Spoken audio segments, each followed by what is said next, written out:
This is your foundation. How to successfully grow your wedding business. Weddings Made Simple.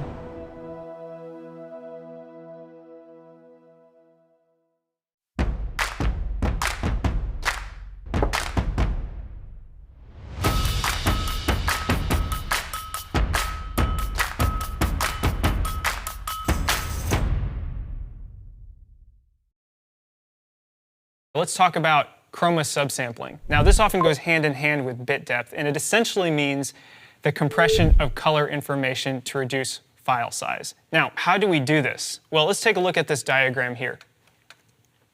So let's talk about the three most common ratios in subsampling: 444, 422, and 420. So let's take a look at a 4x2 pixel set. The camera records the chroma information and the luma information and then combines them to form the image that you see.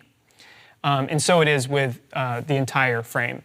So when it comes to 444, well, let's first talk about what these numbers mean. So the first number refers to the luma information. And essentially what that means is how many pixels on each row are assigned or get to retain the actual light value that's hitting the sensor. So in 444, 422, and 420, that first number is 4, so the answer is 4 of them, or all of them.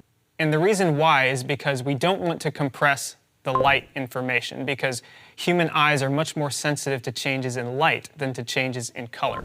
So the second number refers to that first row, and this is where we get into the chroma. How many pixels on this first row get to retain the original chroma information straight off the sensor?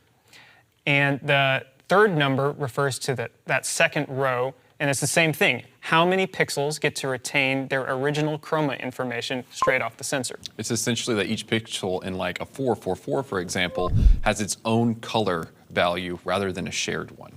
And it's important to note, as Daniel just previously said, that the eye cannot pick up on certain variations of color as well as it can on light. So that is essentially how we're compressing this, is we've decided, how are we going to compress something but not make it noticeable? Well, the human brain doesn't really see color that well, but it sees light really well. So we are going to take away the color, and we're going to keep and maintain the light. Taking away that color allows for less information, which therefore allows for compression. So you're really getting a smaller file with not too much variation towards the human eye. It's ability to be able to see it.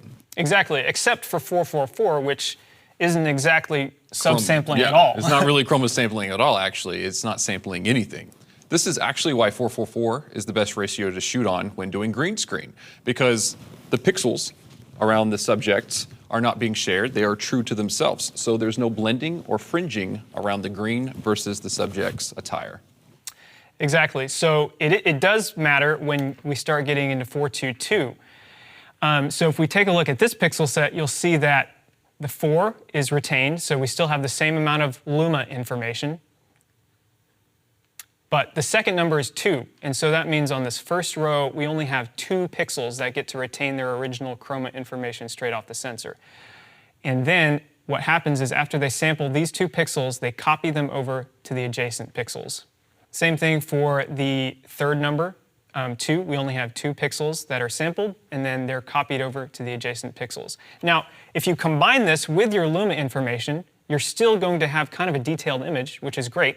But you can tell the difference between that and the original, where we're still getting a couple of different pixels that are off because we've actually compressed our chroma information by 50%. Now this gets even worse when it comes to 420, which means on that, it means on that second row we're not retaining any original chroma data. So we take this first pixel and we copy it over to the right and below. And so you combine that with your luma information, you still have a sort of detailed image. However, you're losing a lot. You're losing a lot, and this is why you don't want to film in front of a green screen using 420 at all. It's a terrible idea. This matters to digital image color grading because we need to know how much our image is compressed, because the less compression there is, the more pure and sharp your image is going to look, and you'll be able to push and pull your image farther. Again, just as with bit depth, this will determine your export deliverable. You want to make sure you pick a codec that can handle the subsampling that you use. Do keep in mind the same thing with bit depth. The better your sampling, the more sizable, the more heavy your footage will be.